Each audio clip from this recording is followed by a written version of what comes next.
Thank you for attending tonight's program. Inshallah, your Asadaris be accepted. So part of the beginning part of the program, I'm going to reiterate what we iterate every night.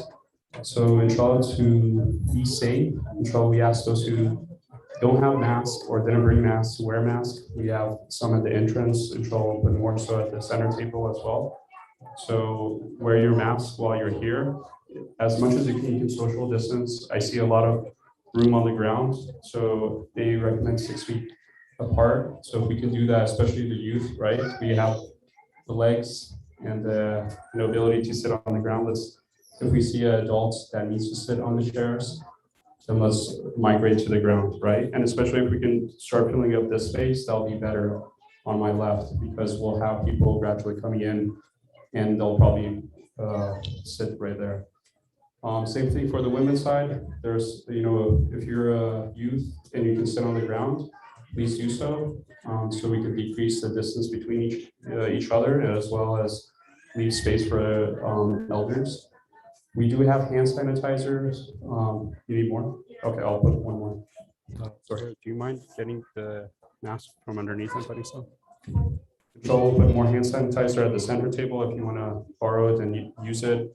Naturally, because we're so accustomed of shaking hands, we'll probably do it.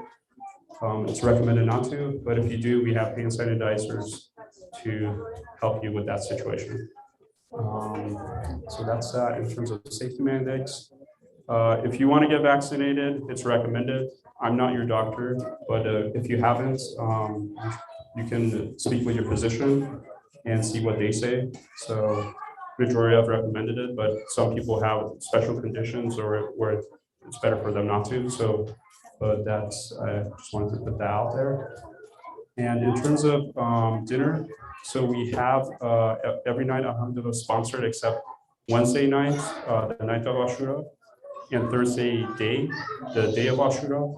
So if you'd like to sponsor any of those nights, please let us know, be it in terms of if you want to give money towards it, or if you want to bring food. If you do want to bring food, we ask you that you put in to-go containers, such that we can avoid the aspect of cross contamination, as you can say it. With that, inshallah, we'll begin the program. We'll begin with Quran recitation by our young brother Hassan Zakari, then speech by our guest speaker, Dr. Takim, followed by Latmiyas. If you would like to perform a Latmiya, please, towards the end of the speech, assemble right here and work among yourself to see who should go first. Some of us have a faster rhythm, lower rhythm, or it's a rosa, so work with amongst yourself to see who should go first. And inshallah, we'll have food and it will be served outside because we're so many. So, but you're welcome for those who want to come and eat here. That's not a problem. With a loud salawat, inshallah, we'll begin the program. Allahumma salli ala Muhammad wa ala Muhammad. One last reminder is that for the youth, for the kids, we have a class on the women's side on the left 2 rooms. So for the youth that are going to be in the majlis, you can take advantage of that. If they don't want to take advantage of that, we ask the parents try to help in the organization of the program to keep them quiet. I know children are children, so try your best. And then as well, in terms of be it man or woman, if you want to speak, alhamdulillah, the weather is a little bit better outside. We're a little bit low on space, but that's the situation. So let's try to be thoughtful of others and make sure that whoever wants to take benefit of this program can. Okay, sorry for taking too much of your time.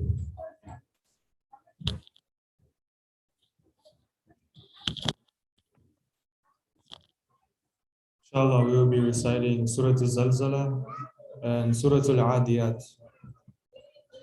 أعوذ بالله من الشيطان الرجيم بسم الله الرحمن الرحيم إذا زلزلت الأرض زلزالها وأخرجت الأرض أثقالها وقال الإنسان ما لها يومئذ تحدث أخبارها بأن ربك أوحى لها يومئذ يصدر الناس أشتاتا ليروا أعمالهم فمن يعمل مثقال ذرة خيرا يره ومن يعمل مثقال ذرة شرا يره بسم الله الرحمن الرحيم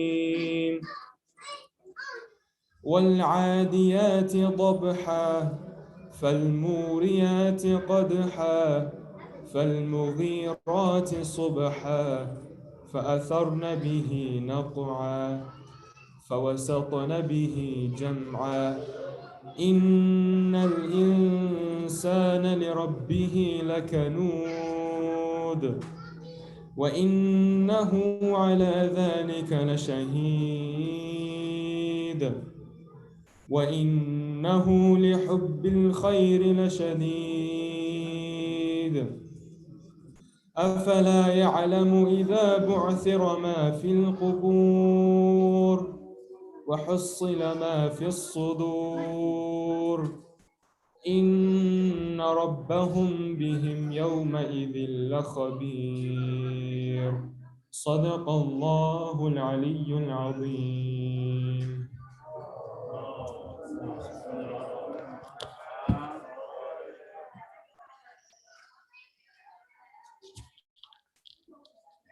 Thank you, Brother Hassan, for the beautiful recitation.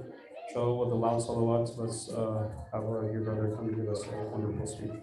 Allahumma salli ala Muhammad wa ala Muhammad.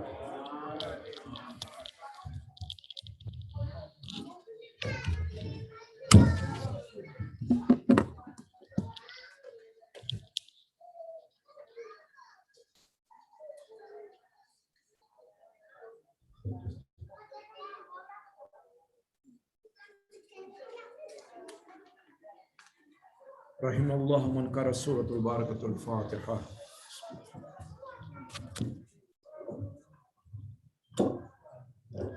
He needs to be tested a bit.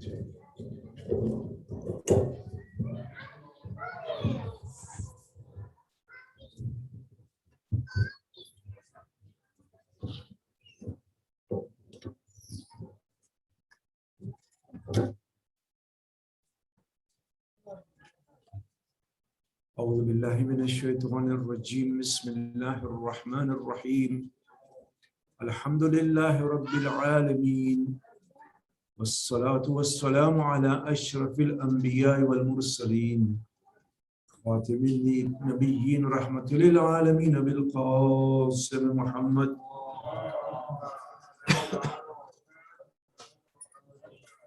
وعلى أهل بيته الطيبين الطاهرين المعصومين المظلومين صلى الله عليك يا أبا عبد الله صلى الله عليك يا ابن رسول الله روحي وجسمي وأرواح العالمين لك الفداء يا غريب يا مظلوم يا شهيد بأرض كربلاء أما بعد فقد قال الله سبحانه وتعالى في كتاب المجيد وقوله الحق بسم الله الرحمن الرحيم هو الذي خلق الموت والحياة ليبلوكم أيكم أحسن عملا صلوا على محمد وآله.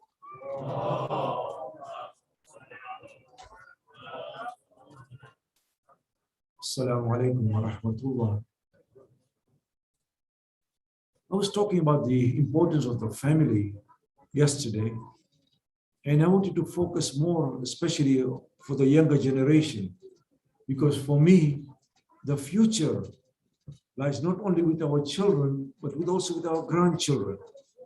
But before I do that, I wanted to talk about another subject which has impacted all of us, whether you are young or old. This particular subject has hit us hard, which is the coronavirus. What impact does it have religiously? From an Islamic perspective, what do we make of the virus? It's an interesting topic. First of all, I don't believe that we can read God's mind and say, well, the virus came because of this or because of that. I remember when the virus started, because they said it started in China, therefore Allah is punishing the Chinese. Well, Allah isn't only punishing the Chinese, He's punishing the whole world. We cannot go around reading Allah's mind. But what the virus taught me, and I'm talking from my own personal experience, and a lot of what I have to say is what happened in Canada. I do not know whether you had the same influence or impact here in Arizona. But what it taught me was that if you cannot go outside, then you go inside you. Because we were in lockdown for almost 2 or 3 months in Canada. Were you in the same position here? We were not allowed to go out unless for essential purposes. It was an amazing experience that we were just basically inside home for a long, long time. But what that told me, at least, that if you cannot go outside, then go inside you. In other words, travel within you. وَإِلَى اللَّهِ الْمَصِيرُ, as the Quran reminds us. Your journey is to God. That social distancing is a new term, isn't it? Before the virus, nobody had heard of social distancing. We always were socially close. Now suddenly we are social distancing. But social distancing translates to spiritual closeness. In other words, when you go inside you, you become more spiritually close. In many ways, and again, I'm speaking from my experience, that the virus took the world away from me because I was so much attached to the world. I was going out with friends, classes, and so on. All that came to a stop. But it gave me something else in return. It took the world away from me, but it gave me back to me. In other words, we all complain, I don't have time. Vakt nadaram, huh? Nadaram vakt, I don't have time, I don't have time. Everything is busy. Suddenly, it's as if Allah says, okay, you don't have time, I'm going to give you time. Plenty of it. Suddenly, all our social engagements, our work, in my case, my conferences, my lectures, everything stopped. I did not travel for almost 1.5 years, which is a record for me. Normally, I travel at least 2 or 3 times every month. But that's what the world stopped. But something else happened, which is that we had time suddenly. Plenty of time. It's as if Allah is saying, okay, I'm going to give you time. Show me what you can do with the time. The virus, in many ways, awakened me. When you see people dying, the way that they were dying, so many of them, people who were healthy one moment, the next moment they were in hospital, and they were in ICU and incubators and I don't know, and the ventilators, excuse me. You started wondering, it could happen to anybody. It could happen to me. But what it did also, it gave me a sense of that there is an enemy. And the virus is not the only enemy. The enemy is ghaflat. Ghaflat biduni yani shay. It means to be heedless. It means to be uncaring. With that, we are so busy with this world that we forget our main purpose of coming to this world. Because it gave me, certainly, I do not know whether it gave you, the virus gave us time to contemplate, to think of our lives, our whole spiritual journey. It told me that no, I become so much immersed, so much busy with this life that I've forgotten the purpose of my life. Our lives become meaningless if all we do is to live for ourselves. In other words, as I recited the verse from the Quran, وَالَّذِي خَلَقَ الْمَوْتَ وَالْحَيَاةَ لِيَبْلُوَكُمْ أَيَّكُمْ أَحْسَنُ عَمَلًا. That Allah is the one who created death and created life, so as to see which one of you does the best deeds. This is the whole purpose of our existence, my sisters and brothers. Which one of us does the best deeds? How we can touch the lives of others. Something that we should always ask ourselves every day. What difference am I making to the life of somebody else? How am I touching the life of somebody else? There is something else that the virus taught me, at least. that Allah is not to be found in mosques. The mosques are all closed. Temples, synagogues, churches, everything was closed. That God is not in the mosque, He's not in the Kaaba, He's not in the temple, not in the synagogue, He's inside me. There is a very beautiful hadith, Qudsi, that you may have heard of, where Allah says that the heavens and the earth cannot contain me. Allah is so great that the heavens and the earth cannot contain Him, but look in the heart of a faithful believer and you will find me there. In other words, Allah is not a physical body that you can find Him in a particular place. Rather, He is a spiritual being that exists within us rather than outside us. In many ways, last Ramadan, same with this Ramadan, we found spirituality in the month of Ramadan, not in the mosque, but inside ourselves. It's a very interesting phenomenon because this, whether we like it or not, was a bala. It was a trial for all of us. Our lives changed completely, did it not? But there was something else I want you to remember. The Quran says that we will try you in different ways. لَعَلَّكُمْ إِلَىٰ رَبِّكُمْ تَرْجِعُونَ, so that you can return to your Lord. This virus made us realize how fragile we are, how death can be so close to us. Ya Rabbi irham dha'fa badani wa riqqata jaldi wa diqqata admi. Remember that verse in Dua Kumail? Oh my Lord, have mercy on the weakness of my body, on the brittleness of my bones. How brittle and how fragile my bones are. So لَعَلَّكُمْ إِلَىٰ رَبِّكُمْ تَرْجِعُونَ. So these kinds of bala, and the virus was only one kind of bala, so that we return to our Lord. I don't know whether you recall this. I remember distinctly because one of the countries in Europe that was very hard hit initially by the virus was Italy. Do you remember that? Italy and then Spain also. I remember seeing people going on the streets in Italy and bowing down on the ground. These are Catholics now. This is what we mean by لَعَلَّكُمْ إِلَىٰ رَبِّكُمْ تَرْجِعُونَ, so that you can return to your Lord. Not necessarily die, but that your spirituality, your mind should open up so that you can feel and go back to your Lord. As I said, sometimes we are so immersed and so busy in our lives that we forget. There was something else about the virus, something that it taught me. You may have asked this question yourselves. How is it possible that Malik al-Maut can be here at the same time? He can be in Tanzania, he can be Iran, he can be in Australia all at the same time. He can't be that way everywhere. How can this one Allah be here and be in Timbuktu and in Greenland and in Cuba and so on? Well, the question is the virus. The answer is the virus. That virus was here, was all over the world, even Antarctica, by the way, the coldest place on earth. The virus reached there also. So if the virus can be everywhere at the same time, why can't Allah? Why can't Malik al-Maut be at the same time? And at the same time, I used to ask myself, how can the flood of Nabi Nuh, the flood came, how can it kill so many people so fast? Again, the answer was in the virus. It was killing in America at one point, I remember, one person every minute. Do you remember that?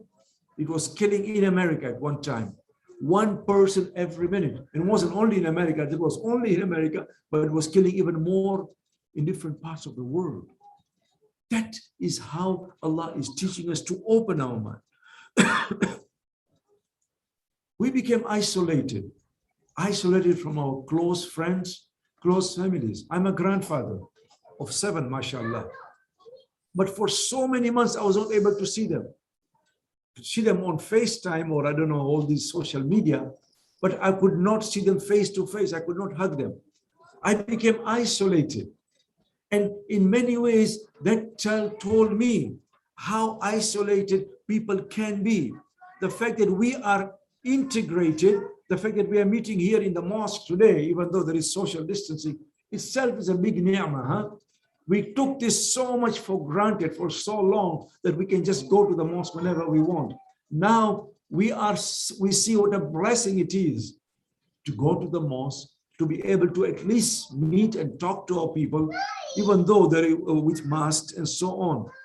But the virus taught us how isolated, how lonely people can be. That there are people who are dying in the hospitals. Their children, their spouses, their siblings could not even go and hold their hands. The only thing they could do is FaceTime, huh? People were dying. Sometimes husband and wife were dying within minutes, seconds of each other.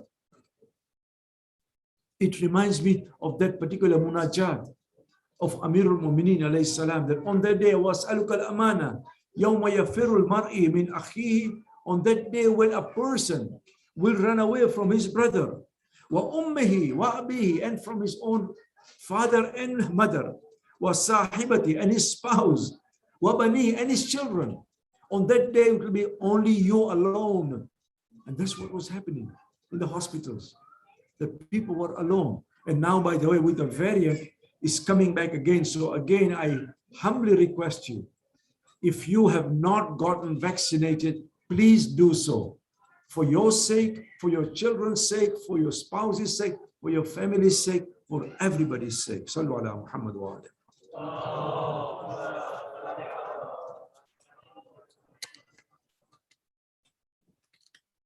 It also taught us a lesson, by the way. The virus taught us a lesson because it humbled us. For so long, we thought that we were powerful. We could control our lives. We could do what we wanted. The most powerful country in this world became the most powerless country in this world. At one point, no country was as affected and so many people were dying as America, correct? Up to now, I think over 3.5 million people have died in America alone. And the most powerful country was humble. But Corona was not necessarily a punishment. It's also, as I said, a test from Allah. Bala is not always bad, by the way. Bala is a way of self-purification, of returning to our Lord, so that we can see how we can ascend to our Lord. There are different virtues, different attributes that Allah has given us. And one of these attributes is what? Of sabr. وَتَوَاصَوْا بِالْحَقِّ وَتَوَاصَوْا بِالصَّبْرِ. Many a time Allah has given us that sabr, but we have not used it. We are very impatient. Look at the people, have you heard of road rage? I'm sure. People are so busy, so much in a hurry, they have no sabr at all, especially on these highways. I get scared to drive on your highways. You want to change lane, nobody will let you go through. So many, you start wondering, what is this all about?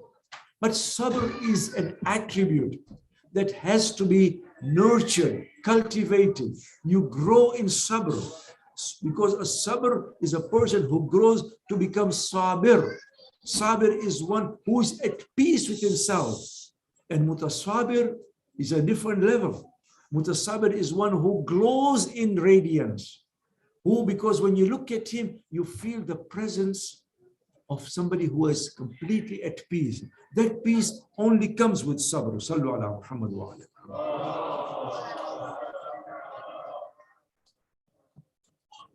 As I said, in many ways, the virus made us appreciate something that we always took for granted, which is that we are social beings.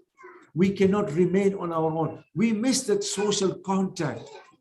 We miss our own people, our own friends.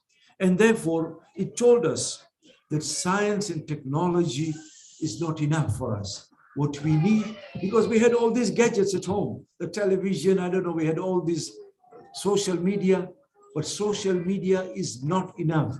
We need social contact as human beings. And that's what we miss most during this attribute, during this virus itself. Before I go or finish this particular topic, I have also one other element that it taught me, the virus. Can we maybe ask him to slow down, this young boy? Sallu ala Muhammad wa ala. can be distracting, you see. That there is only one boundary in human beings. That we as human beings like to draw boundaries, but all these boundaries are artificial boundaries. We have the national boundary. I'm Afghani, I'm Pakistani, I'm African, and so on. Then we have the cultural boundaries. We have the ethnic boundaries. But in reality, there is only one boundary, which is the human boundary. That as human beings, we should be concerned not only for ourselves, not only for Muslims, but we should be concerned for all of humanity, which is our first identity. Because when it came to the virus, all of us were in this together. You get infected, you infect others. They get infected, they infect you. It's as if the virus was telling us that you should be concerned about the virus rather than about yourself. You should not be fighting yourselves. You should be fighting against the virus itself, because that is a true enemy amongst you. And therefore, let's remember that this virus is not over yet, by the way. As we are aware, things are getting worse. 1 month ago, we have provinces there in Canada. We don't have states. Here, I know you have how many states now? 53? I thought Egypt was one of them. That's a joke. But in any case, you just lost one in Afghanistan. But seriously though, we have provinces there. In Ontario, the province where I live, 1 month ago, there were about 100 cases per day, 120 cases per day, new cases. Now it's already 500. And it's increasing daily. So this virus has not gone yet. Sallu ala Muhammad wa alayhi.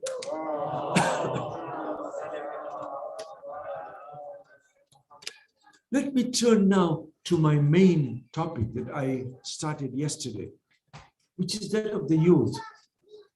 We have a phenomenon called the immigrant Islam phenomenon. What immigrant Islam means is that immigrants who came from abroad, they want to impose their Islam in America, the way that they did things in America, the way that they did things in Pakistan or in Afghanistan or wherever they came from. They think that we want to put it right here in America. For them, anything which is different from their Islam is not Islam at all. And they want their children to live as Pakistanis or as Afghanis or as Africans in America. And that's very difficult because these children are growing up here. They're watching television. Now, of course, there is social media and they're having friends. You cannot expect them to live the way that you lived in wherever you came from your homeland. I remember one of the youth came to me, not here, but in some other center, a long time ago, and he says, you know, my father says that every summer I must go to Pakistan. I said, why should you go to Pakistan every summer? He said, so that I become more Islamic. Oh, I said, so Islam resides in Pakistan? Islam is not in Pakistan, it's in your heart, my friends. Islam is in your heart, it's not in Pakistan, it's not in a land, it's in a person. You can be in Mecca and be the worst kafir. And you can be in Greenland or in Timbuktu and be the best Muslim. Because Islam, as I said before, is like your American Express card. You don't go home without it. You move around with it. So therefore, let's forget this immigrant Islam phenomenon. What we have done is we've seen the American culture or Canadian culture as a threat. For us, for many immigrants, the more American you are, the less Islamic you are. It's as if there was a tussle. Either you are American or you are an Islamic or Muslim. That's not true. If you can be a Pakistani Muslim, I can be an African Muslim, somebody can be a Russian Muslim. Why can't you be an American Muslim? Because Muslims have been in America, by the way. Do you know when Muslims first came to America? 1513 or 1517. 1517, the first Muslim in America. Then we had all those slaves who came over from Africa, the black slaves. 10%, 15% of them were Muslims. Kunta Kinte, you heard of Kunta Kinte? He was a Muslim too. And so many other black slaves were Muslim, 10 to 15%. So we can't say that you cannot be a Muslim in America. Of course you can. You can be an American Muslim, just as you can be. an African Muslim or a Malay Muslims. What we have done in many ways is that we have emphasized the culture over Islam, and the youth are rebelling against that, because my son cannot identify himself with an African culture that I have. Originally, I come from India. My grandparents came from India. I can't expect my children to identify themselves with Indian culture or with African culture. What the youths are doing, and the youths are very smart, by the way. As they grow up, they are very smart. They are separating from our Islam and the Islam. They don't want this cultural Islam. They want the Quranic Islam, the Islam of the Quran. My sisters and brothers, our world is changing, and we need to change how we connect with, how we talk with our youth. Most of the time, I find that we are talking about them than with them. We need to talk to our youth, with our youth, rather than about our youth. I want you to understand, and I can speak about this because I teach the youth, Muslim youth, a lot of them. 70% of the youth, of the students in my class are Muslims, 30% are non-Muslims. So I understand the dilemma. They operate in two different worlds. On the one hand, they have the youth of the university. On the other hand, they have the youth of the mosque. These are two very different youths. Because when they go to the university, they are challenged to think. They are challenged to exercise their reasoning, to integrate with others. When they come here in a mosque, in any mosque for that matter, they are just told to listen, do not challenge, do not think. Many a time what the speaker is saying, they cannot even understand it, or because the substance is something which is irrelevant to their lives. Therefore, do not be surprised if your youth doesn't want to go to the mosque, because what is being talked about is something that he has heard so many times. There is two different worlds that the youths have to go through: the school or the university youth and the mosque youth. As I said, in the mosque, they are confronted with rituals which make little sense to them. And this dilemma is even worse for our girls. Why? Because in the universities, our young girls are able to interact, to engage, to think. They come to the mosque, not here, but in many mosques, they're locked up in some basement, whereby they cannot even interact with anybody. Or they are told, the mullah goes and said, Shuma naqisu aqal hasti. You know what's naqisul aqal? Means that you cannot even think properly. Whereas in the universities, they are taught the opposite. There was this mullah only this last week in Iran. In the khutbah of Jummah, he says that women are deficient. They should not fly aeroplanes. Today, women are flying aircrafts all over the world, even in the Muslim world. There are Muslim pilots. And then you are saying that women should not be pilots? If women are naqisul aql, then I'm in trouble, because I often fly Air Canada, and at 35,000 feet, who is flying the aircraft? It's a woman. And if she is naqisul aql, she cannot think properly, then I'm in big trouble at 35,000 feet. This is our way of thinking.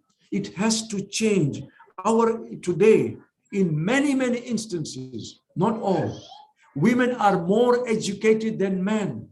Women are more empowered than men. And therefore, a lot of the fatwas, by the way, regarding women are changing today. Lots of them. One of the persons who I find very radical, in a good way radical, you remember, you've heard of Ayatollah Ishaq Fayyad? Yeah, he's in Najaf. He's a student of Ayatollah Al-Khuy. I've met him. And his thinking is very different regarding women. He says, no, with this idea of women are naqisul aql is weak hadith. Women are strong. They are very powerful. They are very educated today. We cannot bring them down. So these are some of the things, the challenges that we face. My sisters and brothers, what I'm about to tell you is a reality. You may not agree with it, but I will tell you, sometimes the only time that we open our eyes is when it impacts us directly. Last month, July, I'm talking of, I performed marriage too. Man aqda mikhuna. Pulang na mikiram as Shuma. As Nikaran mikiram. As Shumana. No, seriously though, I perform nikahs, aqd. No, in American dollars, not in Canadian. Seriously though, I perform aqd. Last month, 7 aqd I performed in July. And you know what? All 7 of them is our youth marrying outside the community. Our youth marrying outside. Christian, Jewish, sometimes Hindu. Okay, they become Muslims, fine. But they become Muslims only for the sake of marriage. Now, I'm not going to judge how good Muslims they become. That's not my business. They say, Ashhadu an la ilaha illallah, Ashhadu anna Muhammadan Rasulullah, ahlan wa sahlan, you are a Muslim. But most of the time, our boys are marrying outside the community. If our boys are going to marry outside the community, who's going to marry our girls? Think about it. Because we do not give them a chance to interact. We don't give them a chance to mix with each other. I've said this before, maybe I said it here, I do not remember, but if I did, maybe it's a time for a reminder. The way the things are is as if like this. A father takes his daughter called Zainab, drops her to the university, says, Zainab, you see there's Eddie there, there's John, there's Paul. You can interact with them, you can talk to them, but you cannot marry them. Astaghfirullah, they're not Muslims. The same father brings Zainab to this mosque here, says, Zainab, you see there's Muhammad, there's Ali, there's Bakr. You can't talk to them. Astaghfirullah, they're Muslims. You cannot interact with them. Tawbah. But you must marry one of them. It's not going to work. This is not going to work. Therefore, and I say this everywhere, I'm not pinpointing this community. I don't live here. But I say this everywhere we go. If we do not let our children, under the Sharia, I'm not saying we should break the Sharia. The Sharia does allow certain forms of interaction. But if we do not do that, then our children will marry outside. I've been saying this for 20, 30 years. Many of the parents were angry at me. Why do you say that? How can you let our youth interact? The only time they agree with me is when their own child or somebody in their own family says, Daddy, I want to marry Paul. Or Daddy, I want to marry Elizabeth. That's when their eyes open up. And therefore, before it impacts us, we need to open our eyes too. My sisters and brothers, I know some of this, what I'm saying, may not be acceptable to you. You may not agree with it, but bear with me. And I'm not against the social media. I have it here too, you know, the social media, WhatsApp, and so on. But the social media has changed the world, especially of the youth, because they are not only connected with more people now, they are also connected with more ideas. More ideas means more challenges. Today, the youth are confronted with issues that, excuse my language, they were never exposed to before. Now the youths come and ask me, they even talk to me about gays, about homosexuality, transgender surgeries, about same-sex marriage. And if you think that this is not going to happen in our community, think again. We have it already had in our community, in Canada, and I'm even here, same-sex marriages. Yes, if it can happen to others, why can't it happen to our community? Let's try and open our eyes and explain to our youth the evils of what is happening. And I'm not saying the whole world or America is evil. I'm not saying that at all. But there are certain aspects of it we have to talk to our youth. We don't talk to our youth. We don't talk to our youth. Who's going to talk to them? Others are going to talk to them. I do not know about Arizona, but in Canada, the whole of Canada now, cannabis is allowed. Marijuana is legal completely. I know in certain states, I used to live in Colorado. It was the first state I know to legalize weed. You see, we even know all these terms now, you know, weed and meth and all this. We had to learn all these things. The only math I knew was, 1 + 1 was my math. But now things have changed completely. So today the youth are told very clearly, it's okay to do weed. It's legal now. So is alcohol. Are we going to do alcohol now? Just because it's legal doesn't mean that it's okay, my friend. And especially the youth, I tell you that what weed does and what drugs in general do is that it numbs your conscience. It makes you feel high. But what it does do is that it makes you run away from challenges rather than facing them. Weed and all these other drugs are extremely addictive, by the way. So please keep away from it. Talk to your children. Don't think that they do not know about these things. It creates a person who leads a very carefree life without being responsible. Remember this much, my sisters and brothers. We should be concerned not only about our children, but our grandchildren too. Imam Ja'far as-Sadiq alayhi salam says,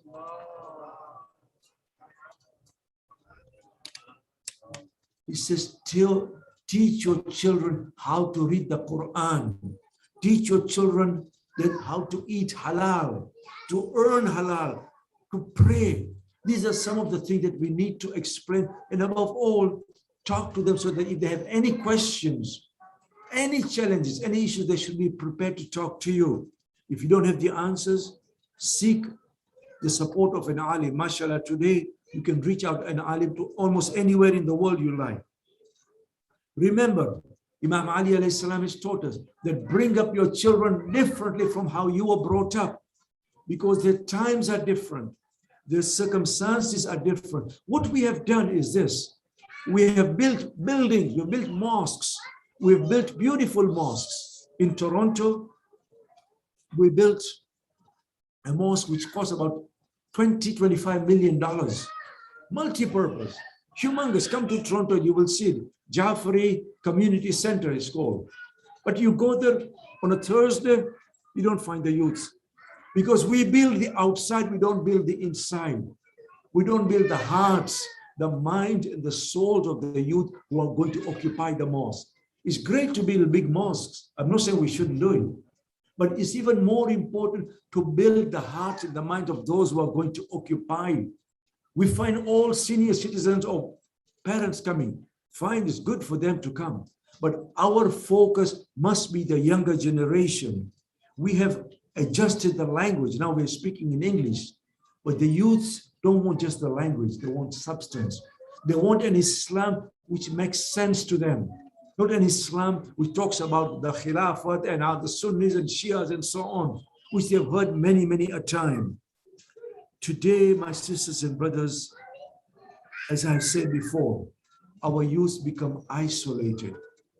I do not know about here, but you come to Toronto, you'll find an Afghani mosque, a Lebanese mosque, Iraqi mosque, Iranian mosque, Khoja mosque, Pakistani mosque. Is there an Islamic mosque anywhere? We have become so divided. Our youth don't even intermingle within ourselves because of all these ethnic mosques. I call them homesick mosques, because we come here, we become homesick, so we build our own mosque. There is a joke, I do not know whether you've heard of that. For every 2 Shias, there are 3 mosques. Because they build one mosque, then they quarrel, so he said, I build mine, he builds his. So every 2 Shias, there are 3 mosques. I've been to areas, centers, where there are 2 mosques, Shia centers, right across to each other. You can almost throw a stone at each other. I'm not asking you to do that, but you can almost do that. And I'm like, why do you need 2 mosques right next to each other? We don't agree with them.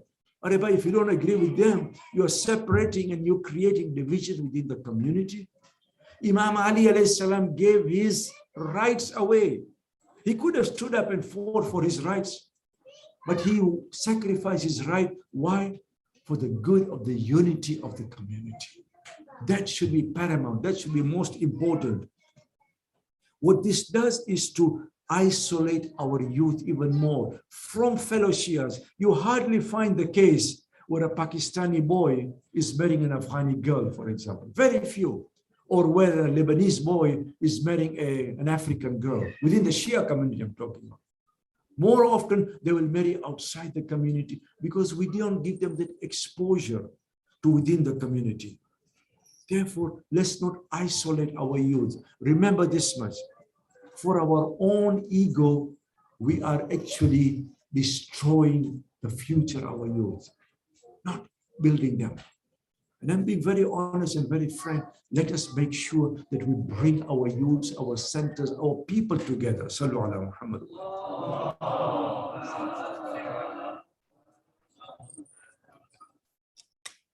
It is the eve over the 7th night of Muharram. Today, tomorrow will be the day when fresh orders came from Ibn Ziyad to Umar ibn Sa'd. Umar ibn Sa'd was already in Karbala. And the orders say that make sure that Hussein's tents are not pitched near the water. Look at how cruel these so-called Muslims are. Hussein's tents and his people must be moved away from the water. Not only that, but Hussein and his companions must not taste water. Just as Uthman did not taste water, Hussein should not taste water. What has Hussein got to do with Uthman not tasting water? In fact, Imam Hussein was one of those who was guarding the door of Uthman. Imam Ali placed Imam Hassan and Imam Hussein so that nobody should go into their house, Uthman's house. And yet here, they were taking revenge for Uthman against the family of the Prophet, against the children of the Prophet. You can imagine how hot Karbala in those days was not what Karbala is today. There were no trees, there were no buildings. It was just a desert. It was hot. And the children were crying for al-atash, al-atash, al-atash. It is amazing that these so-called Muslims could do that, not only to Hussein, but to children. One of the lessons that the Prophet has left with us is that even in warfare, you do not touch children. You do not touch women. You do not touch those who run away from battle. You do not touch the old. And here were the children, the grandchildren, the women, and the old people from the family of the Prophet. And therefore, Hur, where before he went over to Imam Hussein's side, he could not bear the thought of hearing the children cry for al-atash, al-atash, al-atash. When he was asked, "Oh Hur, how come you have changed sides? How come now you're fighting with Hussein rather than against him?" You know what he said? He says, "Where is your conscience, O people? Can you see? You go and get water. The animals are drinking water, but the grandchildren of the Prophet are dying with thirst. What is wrong with you people?" Azadar and Hussein, the tents were moved away from the river. Abbas says, "Mawla, I will fight them. Just give me the permission so that they cannot go and touch our tents." The Imam says, "Oh Abbas, Hussein will not start fighting. Hussein will not start the fight." And therefore you find, even you go today, that the tents are quite far from where the river used to flow. The tents are quite close to where Imam Hussein was killed, but they're quite far from where Abbas and the rivers used to flow. On the day of Ashur, we find that one by one the companions are giving their lives. And this is a lesson, especially for those who do not take their prayers seriously. Because what mattered to Imam Hussein most was the salat, was the prayer. A time comes when a person comes to Imam Hussein and he says, "Yabna Rasulillah, I see that death is approaching, and my wish is that I will die in front of you. Yabna Rasulillah, I have one wish only now." Hussein has no water. He has no food. What can he give to Abu Thumama? That person was Abu Thumama. Abu Thumama, what can I give you? Abu Thumama says, "Yabna Rasulillah, I see that the time for prayers has come. My last wish is that you should lead us in prayer, and we pray behind you." Imam Hussein's face glowed at that time. "Qad dhakarta salata ya Abu Thumama." "O Abu Thumama, you have remembered the prayers. Ja'alaka Allahu min al-musallin al-dhakiri." May Allah make you amongst those who have remembered the prayers of Abu Thumama. This was Hussein on the day of Ashur. Today I want to talk about one youth. I've been talking about youth. One youth who resembled and reminded Hussein of his brother Al-Hassan. On the eve of Ashur, when Imam Hussein gathers all his companions and tells them to leave him, and they say, "We will not leave you." A young boy comes to Hussein. Imam Hussein tells his companions, "If you are with me, tomorrow you will die. So therefore leave me, please leave me. Otherwise you will die tomorrow. None of them left Imam Hussein. None of them left him. One youth comes to him, says, oh my uncle, Ya Amma, will I be killed also tomorrow? Can I give my life for you? This is Qasim. Qasim is the son of Hassan, the Shabih of Hassan. Imam Hussein wants to taste Qasim. Says, oh Qasim, kayfal maut indak? How do you see that? What do you think of that? You know what Qasim says? Ahla min al-aswal. It is sweeter than honey. I will drink that, oh my uncle. I would love to die for you. On the day of Ashur, as one by one the companions give their lives. Farwa, this is the lady again. Farwa, the mother of Qasim, says, Qasim, it is time for you to give your life now. The mother is urging Qasim to go and give his life.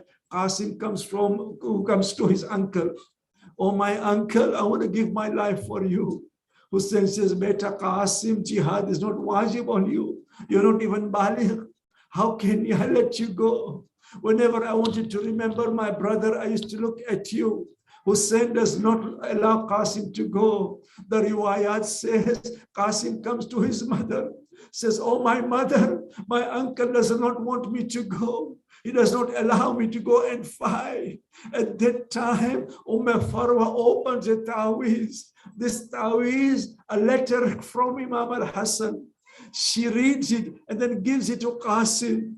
Oh, Qasim, give this letter to your uncle. When he reads this letter, he will let you go. What was this letter? This was a letter of Imam al-Hassan to his brother. And Imam Hassan says in this letter, oh, my brother, when Qasim shows you this letter on my behalf, let him be my sacrifice for you on the day of Ashur. He will be my sacrifice in Karbala. Hussein read that letter. He could no longer stop Qasim. Oh, Qasim, this is the wasiyah, the wish of my brother. I cannot stop you anymore. Qasim is so young. Hussein dresses Qasim for battle. Qasim cannot even get on the horse. Hussein puts him on the horse. He is so sure, the riwayat says, that his feet cannot even reach the saddle. Qasim is going to the battlefield. Hussein says, oh Qasim, Khuda Hafiz.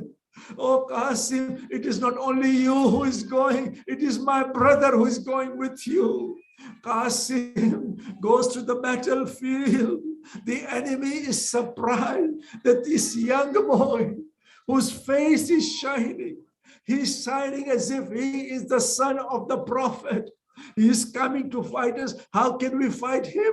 He's so young, he's so tender. But the enemy would not leave him alone. As Qasim was fighting the enemy, they surrounded him. They fought him from all sides. Qasim fell on the ground. Assalamu alayka, ya amma. Adrikni, ya amma. Come and help me, oh my uncle. For the first time on the day of Ashur, Hussein, he attacks the enemy. This is the first time that Hussein attacks his enemy. You dare kill my nephew. Don't you know that he is the Shabih of my brother? Don't you know that he's the grandson of the Prophet? As Hussein is attacking the enemy now is scared. They'll run away. As they run away, they trample over the body of little Qasim. Hussein now is on the plains of Karbala. Wa Qasima. Oh my Qasim, where are you? When Hussein comes to Qasim, he finds Qasim is no longer the same Qasim. Qasim's body now has been trampled. It has become long. Oh, Hussein reaches Qasim and he says, oh my nephew, I'm ashamed that you called out to me. I could not help you. Qasim passes away. Hussein brings the body of Qasim. Farwa says, what has happened to my Qasim? But this was not the only sacrifice of Farwa on the day of Ashur, because when Hussein is alone, when Shimr Manuhun is sitting on the chest of Hussein, as Shimr raises his sword to kill Hussein, a young boy comes running out. This is a young child of Hassan also, a brother of Qasim, and he goes and embraces his uncle. Oh Shimr, you will not kill my uncle. I will support my uncle. ألا لعنة الله على القوم الظالمين سيعلم الذين ظلموا أي منقلب ينقلبون. مات حسين.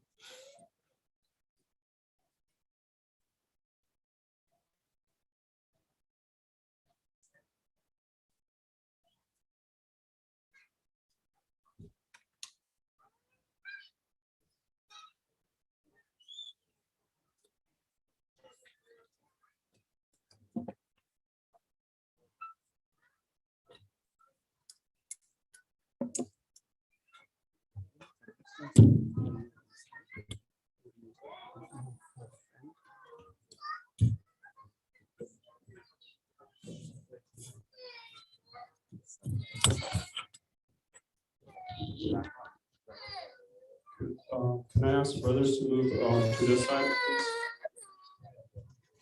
آقایون اگر میتونیم بیاین این طرف نصر.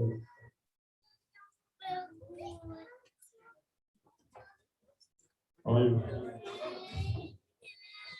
چون که بعضی دارن از زن میان جا نیست، شکل لطفا میتونیم بیاین این طرف.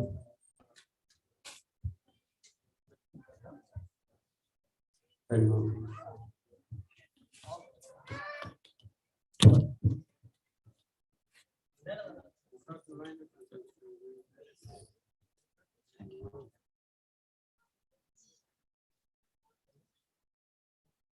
Bismillah ar-Rahman ar-Rahim. Inshallah, I'll recite a few verses in Farsi and memorial as a Badi Askar alayhi salam.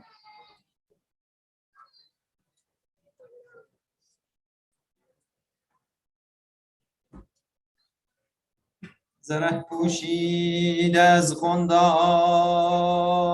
بی شمشیر می آید شجاعت ارث این قوم است مثل شیر می آید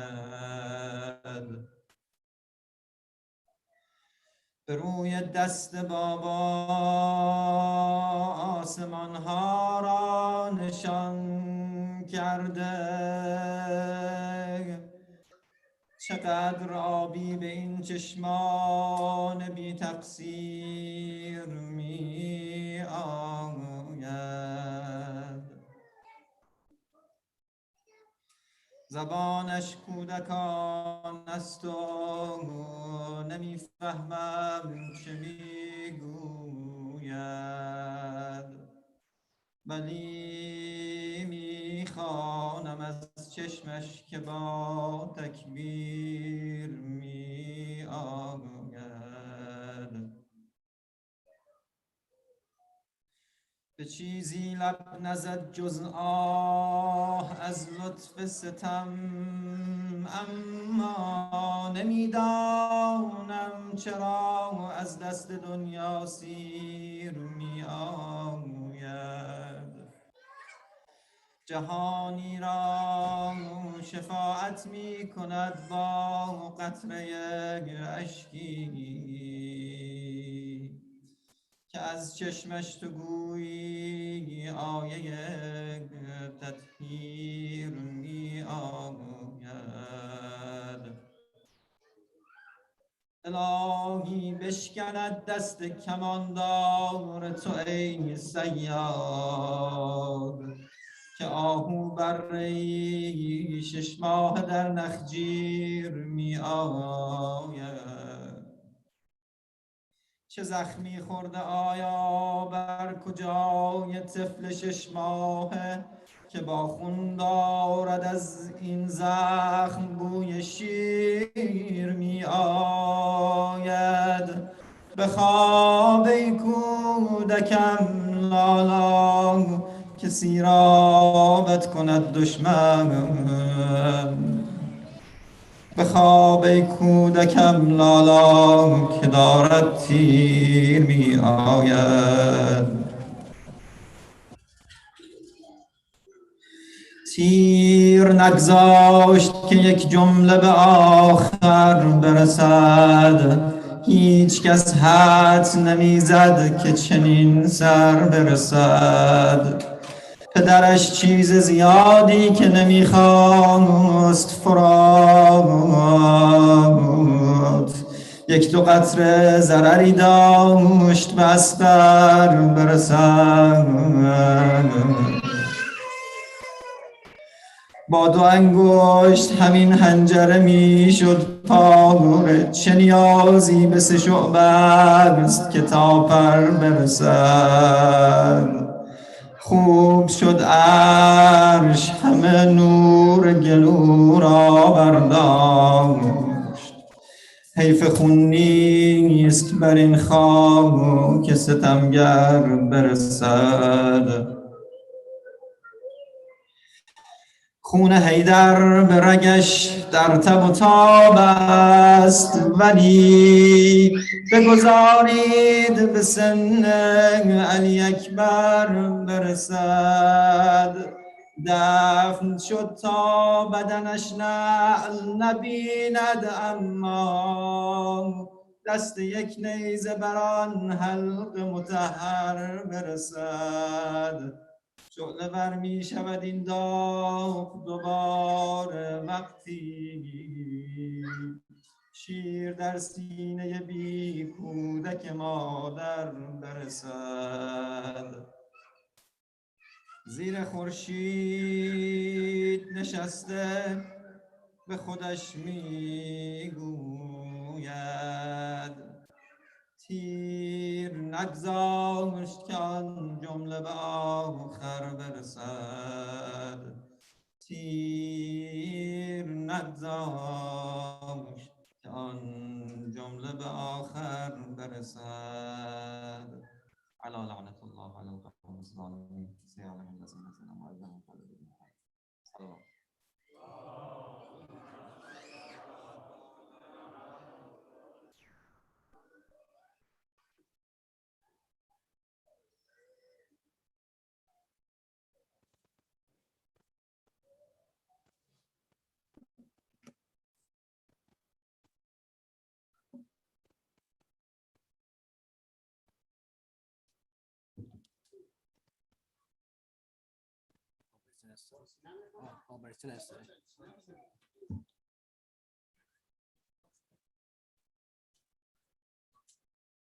پیشخوانی نهم برخیز ای علمدار بار دیگر علم زن برخیز ای علمدار بار دیگر علم زن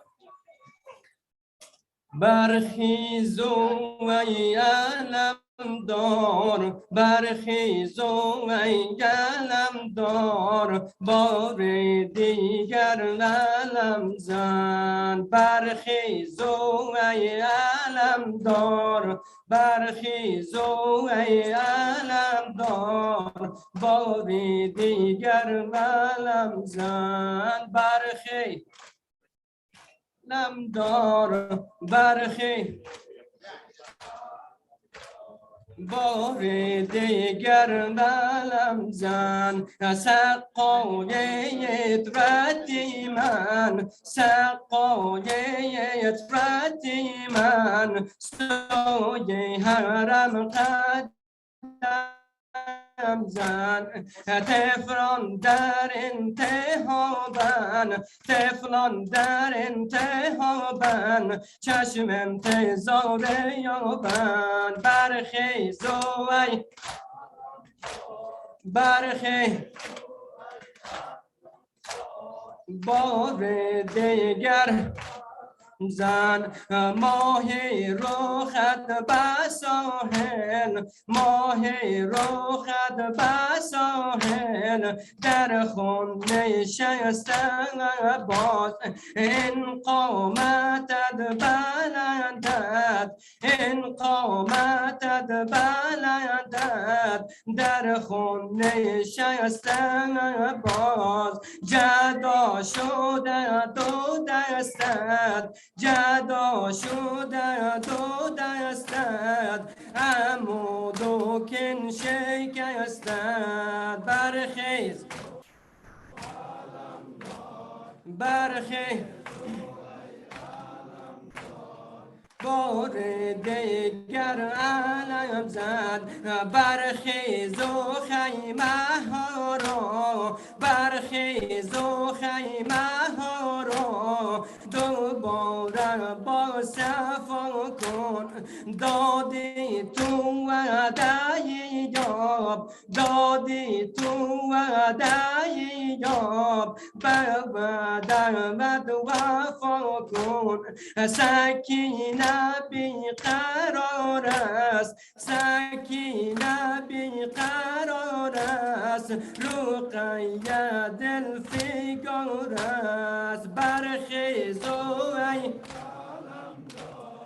برخیز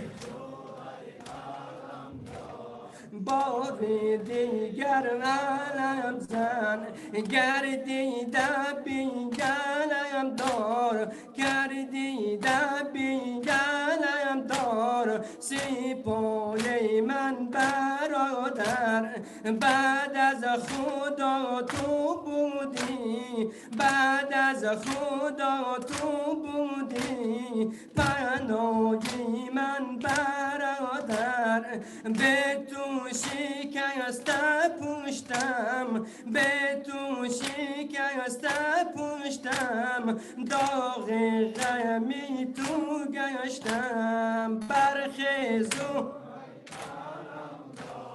برخیز بار دیگر علم زن دو دست اگر جدا شد دو دست اگر جدا شد در رویای دیتون شد غرقی ماشاءالله برخیز و علم دار برخیز بار دیگر علم زن سقایت ردی من سقایت ردی من سوی حرم قدم زن طفلان در انتخابن طفلان در انتخابن چشم انتظار یابن برخیز و علم دار بار دیگر علم زن ماهی رو خد به ساحل ماهی رو خد به ساحل در خونه شکستم باز این قامتی بلندت این قامتی بلندت در خونه شکستم باز جدا شده دو دستت جدا شده دو دستت عمود کن شکستت در خیز کن برخیز بار دیگر علم زن برخیز و خیمه ها را برخیز و خیمه ها را دوباره با صفا کن دادی تو وعده یاب دادی تو وعده یاب به وعده وفا کن سکینه بیقرار است سکینه بیقرار است یه دل فیگارت برخیزو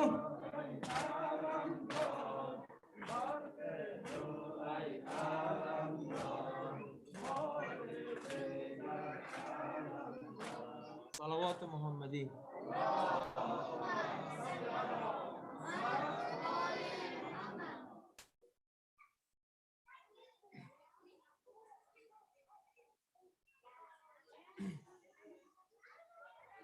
من حسین عطشانم لا اله الا الله من حسین عطشانم لا اله الا الله من حسین عطشانم لا اله الا الله آب را بر روی من ای ستمگران بسته قلب آل اسمت را از ره جفا خسته کودکان زهرا را دل ز کینه بشکسته دل شکست طفلان است لا اله الا الله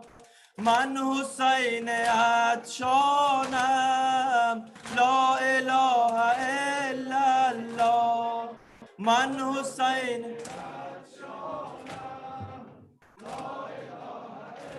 الله از ره ستم کشته جمله آورانم را از ره ستم کشته جمله آورانم را میر لشکرم عباس قوت و توانم را قاسم و علی اکبر نور دیدگانم را غرق خون جوانانم لا اله الا الله من حسین عطشانم لا اله الا الله من حسین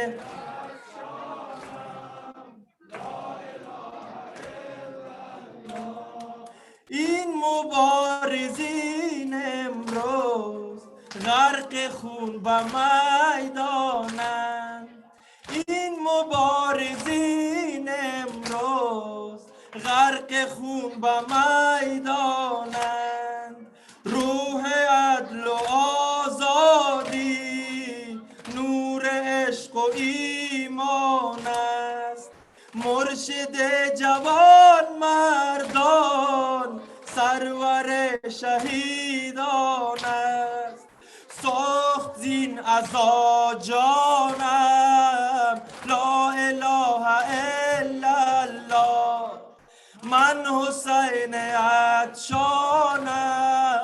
لا اله الا الله من حسین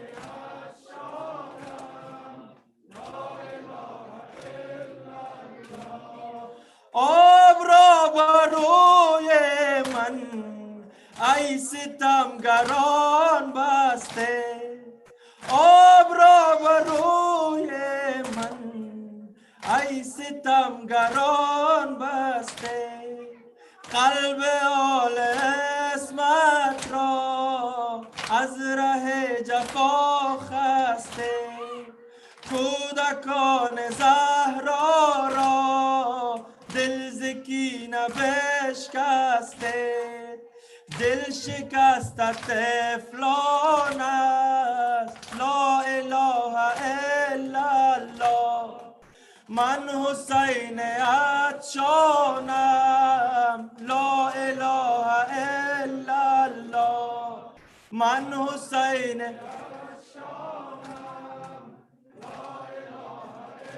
الله از ره ستم کشته جمله آورانم را از ره ستم کشته جمله آورانم را میر لشکرم عباس قوت و توانم را قاسم و علی اکبر نور دیدگانم را غرق خون جوانانم لا اله الا الله من حسین عطشانم لا اله الا الله من حسین عطشانم لا اله الا الله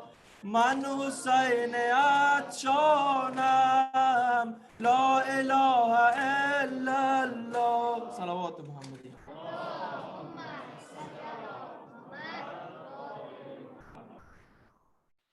ای اهل حرم میر و علمدار نیامد ای اهل حرم میر و علمدار نیامد علمدار نیامد ای اهل حرم میر و علمدار نیامد ای اهل حرم میر و علمدار نیامد علمدار نیامد تقای حسین سید و سالار نیامد تقای حسین سید و سالار نیامد علمدار نیامد ای اهل حرم میر و علمدار نیامد علمدار نیامد ای اهل حرم میر و علمدار نیامد علمدار نیامد تقای حسین سید و سالار نیامد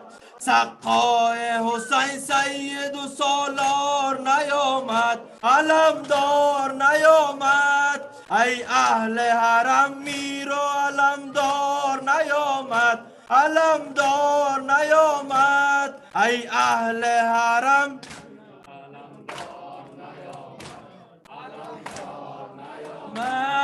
از خیمه رسد و آتشا از لب تفلان از خیمه رسد و آتشا از لب تفلان در علقمه شد کشتم او با لب عطشان دستی که زده بوسه بران ساقی کوثر با نیزه و شمشیر جدا گشت از پیکر علمدار نیامد ای اهل حرم میر و علمدار نیامد ای اهل حرم میر و علمدار نیامد علمدار نیامد ای اهل حرم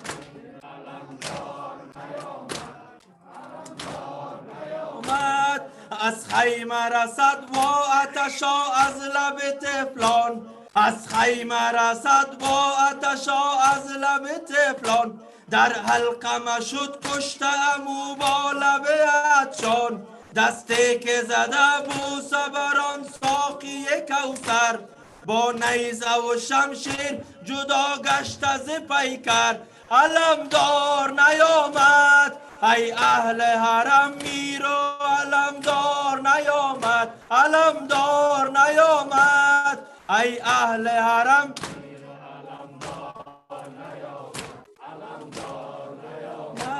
در هر قدمت هر نفست جلوه ذات است در هر قدمت هر نفست جلوه ذات است وصف تو فراتر ز شعور کلمات است در حسرت لبهای تو لبهای فرات است عالم همه از این همه ایثار تو مات است علمدار نیامد ای اهل حرم میر و علمدار نیامد ای اهل حرم میر و علمدار نیامد علمدار نیامد تقای حسین سید و سالار نیامد علمدار نیامد ای اهل حرم میر و علمدار نیامد ای اهل حرم میر و علمدار نیامد علمدار نیامد علمدار نیامد بلند صلوات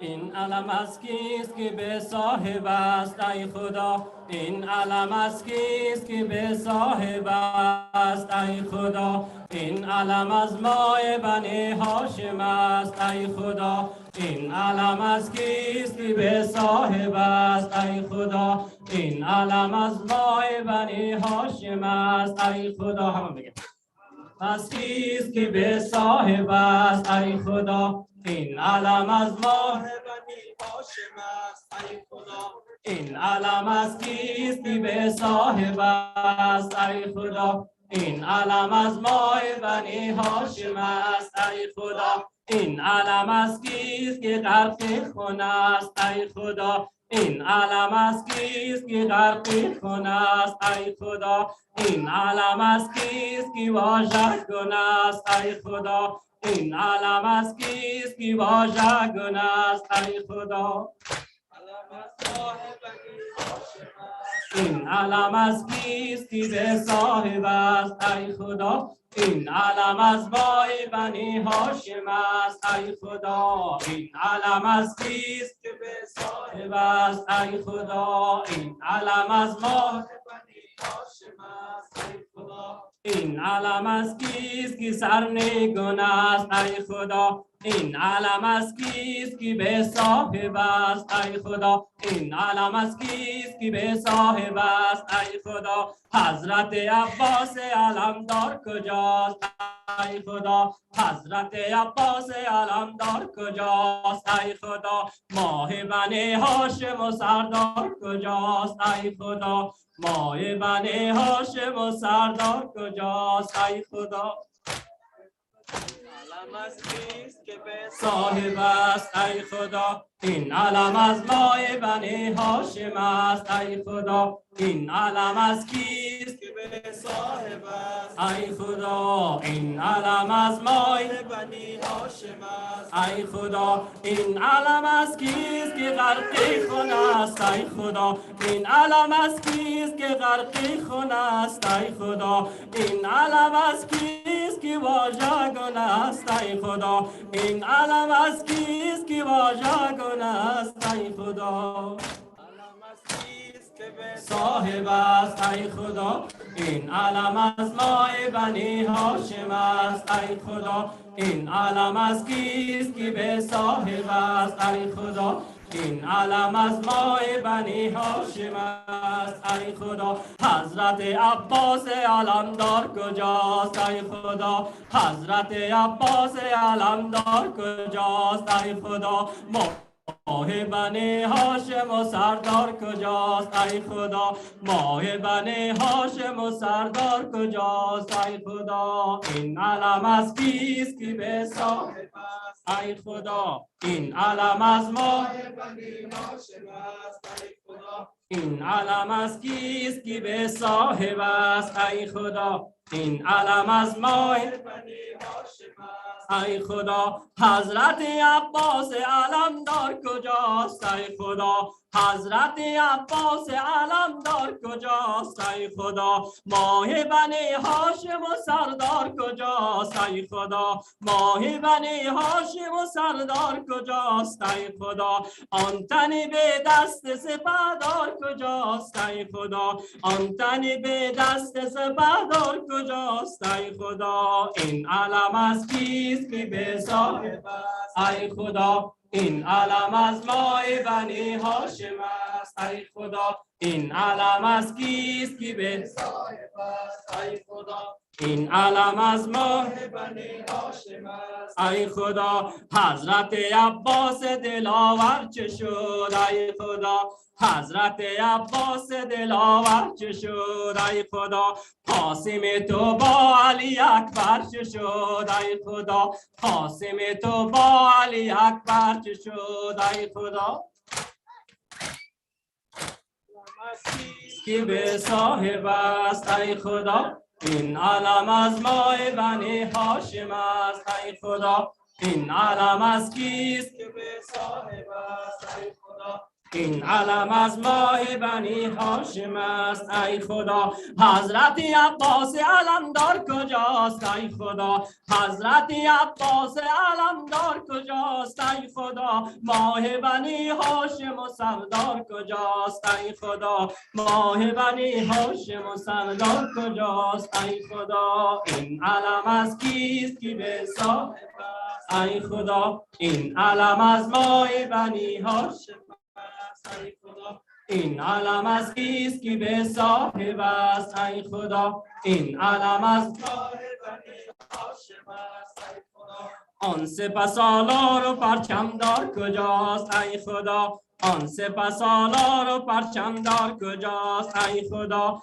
حضرت عباس دلاور چه شد ای خدا حضرت عباس دلاور چه شد ای خدا قاسم تو با علی اکبر چه شد ای خدا قاسم تو با علی اکبر چه شد ای خدا این علم از کیست کی به صاحب است ای خدا این علم از مای بنی هاشم است ای خدا این علم از کیست کی به صاحب است ای خدا این علم از مای بنی هاشم است ای خدا این علم از کیست که غرق خون است ای خدا این علم از کیست که غرقی خون است ای خدا این علم از کیست که واژگان است ای خدا این علم از کیست که سرنگون است ای خدا حضرت عباس علمدار کجاست ای خدا ماه بنی هاشم و سردار کجاست ای خدا این علم از کیست که به صاحب است ای خدا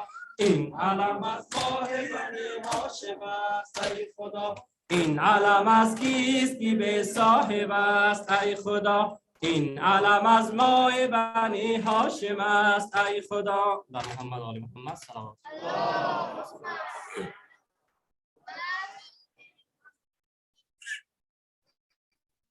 ذکر نوحه قبلی تکرار برخیز علمدار باری دیگر علم زن برخیز ای علمدار باری دیگر علم زن برخیز ای علمدار باری دیگر علم زن برخیز ای علمدار باری دیگر علم زن سقای اطرت من سوی حرم قدم زن سقای اطرت من سوی حرم قدم زن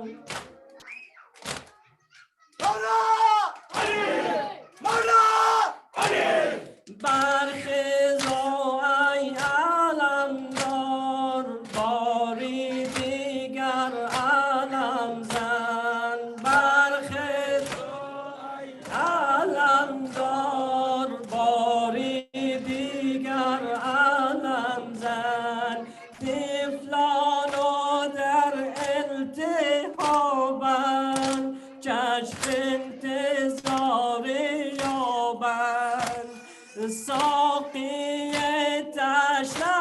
تشنکامان ساقی تشنکامان برخیز ای علمدار باری دیگر علم زن برخیز باری دیگر علم زن برخیز ای علمدار باری دیگر علم زن سقای اطرت من سوی حرم قدم زن سقای اطرت من سوی حرم قدم زن برخیز خیمه ها را دوباره با صفا کن داد تو وعده آب با وعدت وفا کن برخیز و ای علمدار باری دیگر علم زن برخیز علمدار باری دیگر علم زن گردیده به علمدار سپاه من برادر گردیده به علمدار سپاه من برادر بعد از خدا تو بودی فنای من برادر بعد از خدا تو بودی فنای من برادر برخیز و ای علمدار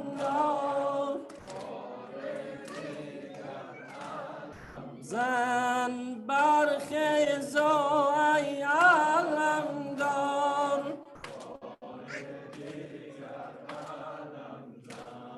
دیگر در این بیابان سرلشکری ندارم دیگر در این بیابان سرلشکری ندارم غیر از علی اصغر من یاوری ندارم برخیز و ای علمدار باری دیگر علم زن برخیز و ای علمدار زن سکینه به قرار است رقیه دلفکار است سقای تشنکامان اول فضل ای برادر دیگر در این بیابان سرلشکری ندارم غیر از علی اصغر من یاوری ندارم سلام تشنکامان به جسم لاله گونت منای عشق ما را دادی صفا بخونت سلامات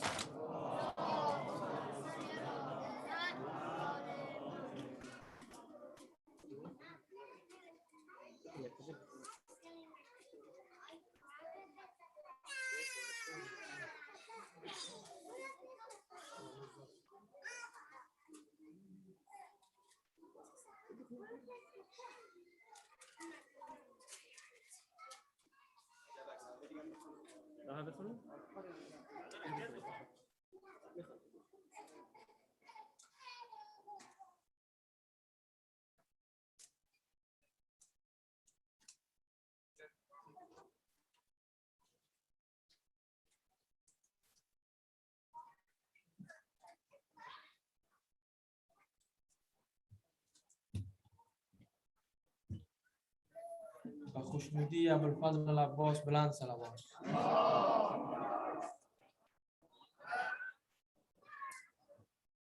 عاشق رویت منم عباس عباس گدای کویت منم عباس عباس عاشق رویت منم عباس عباس گدای کویت منم عباس عباس عاشق رویت منم عباس عباس کویت منم عباس عباس منم که با یاد تو زمزمه دارم، منم که با یاد تو زمزمه دارم، آرزوی دیدن علقمه دارم. تو عبد سالار خدایی، چشم و چراغ شهدایی، عاشق رویت منم عباس عباس، گدای کویت منم عباس عباس، عاشق رویت منم عباس عباس، گدای کویت منم عباس عباس. قسم به فرق سرت یا ابو فاضل، قسم به فرق سرت یا ابو فاضل، مرا نزدرت یا ابو فاضل، مرا نزدرت یا ابو فاضل. تو عبد سالار خدایی، چشم و چراغ شهدایی، عاشق رویت منم عباس عباس، گدای کویت منم عباس عباس، عاشق رویت منم عباس عباس، گدای کویت منم عباس عباس. بجان البنین عنایتم کن، بجان البنین عنایتم کن، در آن دنیا تو مرا شفاعتم کن، در آن دنیایم مرا شفاعتم کن. تو عبد سالار خدایی، چشم و چراغ شهدایی، عاشق رویت منم عباس عباس، گدای کویت منم عباس عباس، عاشق رویت منم عباس عباس، گدای کویت منم عباس عباس. منم که با یاد تو زمزمه دارم، منم که با یاد تو زمزمه دارم، آرزوی دیدن علقمه دارم، آرزوی دیدن علقمه دارم. تو عبد سالار خدایی، چشم و چراغ شهدایی، عاشق رویت منم عباس عباس، گدای کویت منم عباس عباس، عاشق رویت منم عباس عباس، گدای کویت منم عباس عباس. صلوات بلند.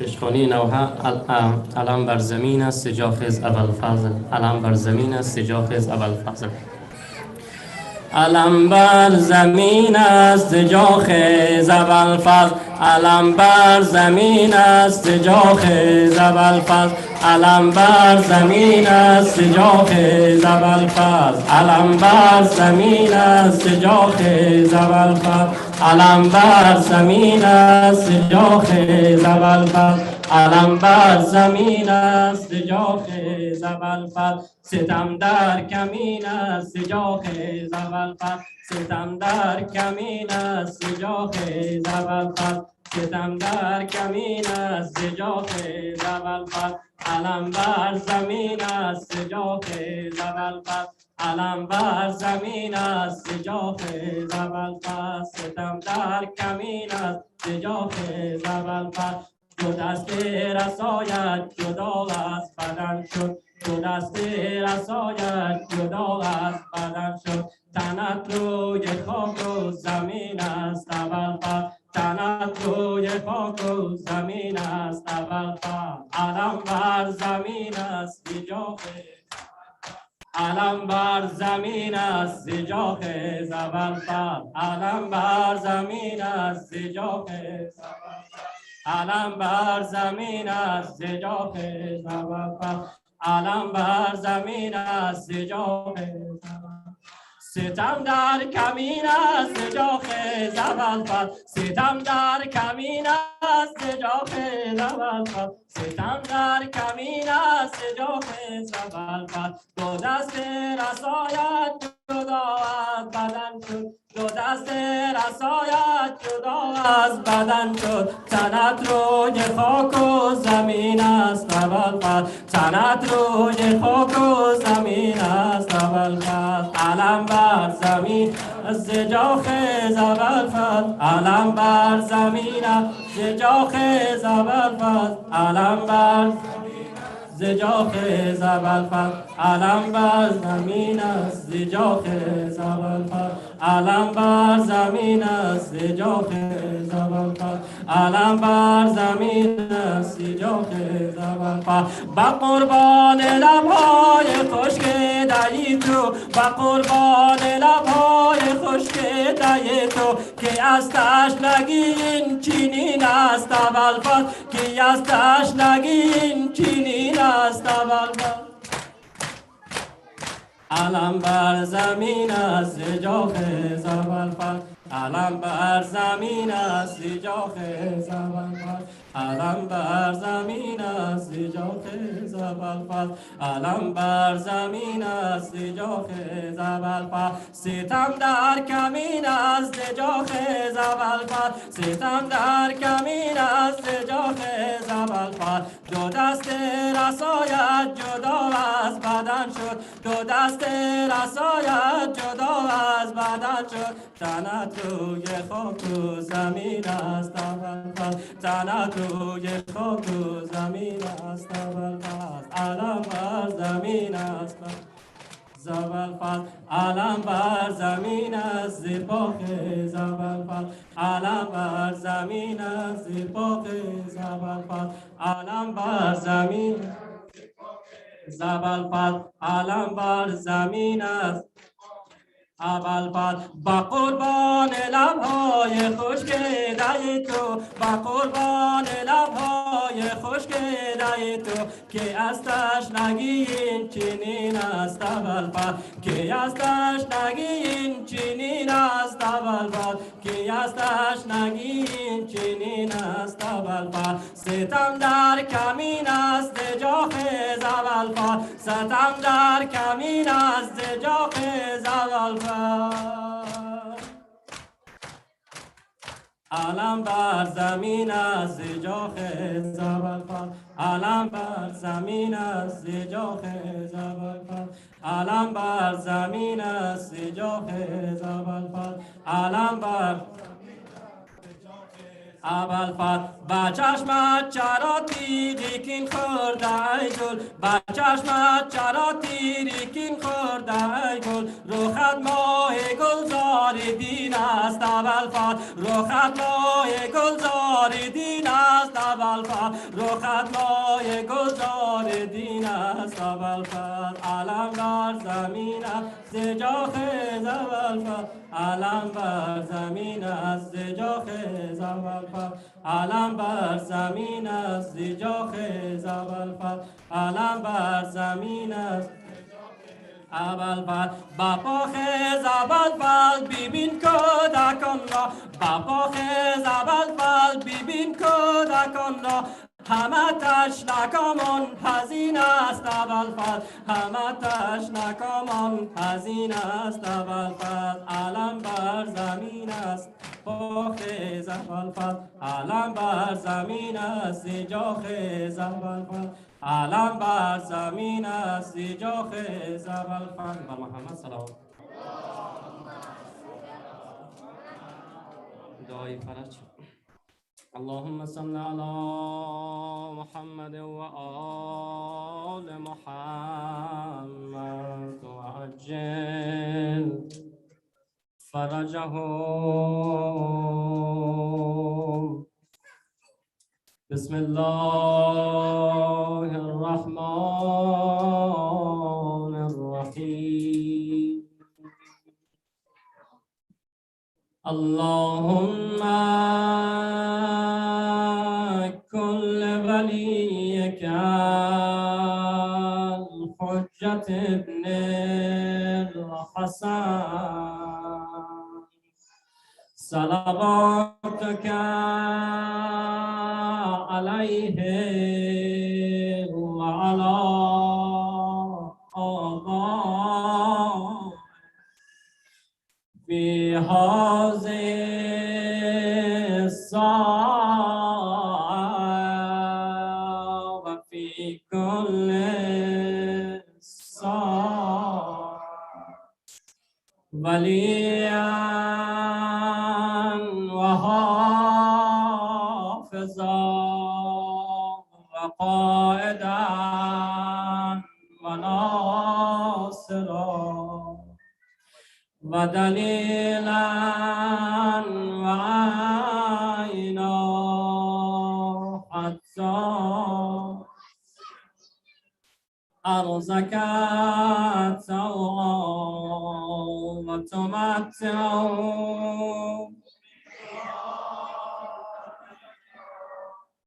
برحمتك يا أرحم الراحمين.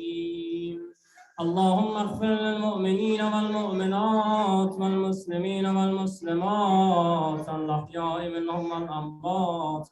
تابع بيننا وبينهم بالخيرات إنك مجيب الدعوات إنك قاضي الحاجات. پروردگارا به حق علم ابوالفضل همه دوستداران ابوالفضل که امشب در اینجا جمع شدن حاجت دارن حوایج مشروعشان را برآورده به خیر بفرما. پروردگارا به حق علم ابوالفضل نونهالان ما را زیر سایه و پرچم آقا ابوالفضل و محبین اهل بیت قرار بده. پروردگار خائنین که کشور ما را فروخت خدایا در دنیا در هر جایی که هستن آنها را شرمسار و رسوا بگردان. پروردگار به حق آقا ابا عبدالله الحسین این قلیل توسل را از همه ما خدایا به کرمت قبول بفرما. شفاعت آقا ابا عبدالله الحسین را در روز رستاخیز و در روز قیامت و آخرت شامل حال همه عزیزان بگردان.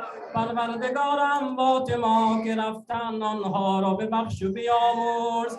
گناهان ما را ببخش و بیامرز. والدین ما را ببخش. مریضان را شفای عاجل و لباس عافیت ببخش. ظهور ولی عصر صاحب پرچم را خدایا عصا نزدیک بگردان. به نبی و آل قبولی طاعات و قبولی حاجات و حوائج الفاتحه مع الاخلاص و الصلوات.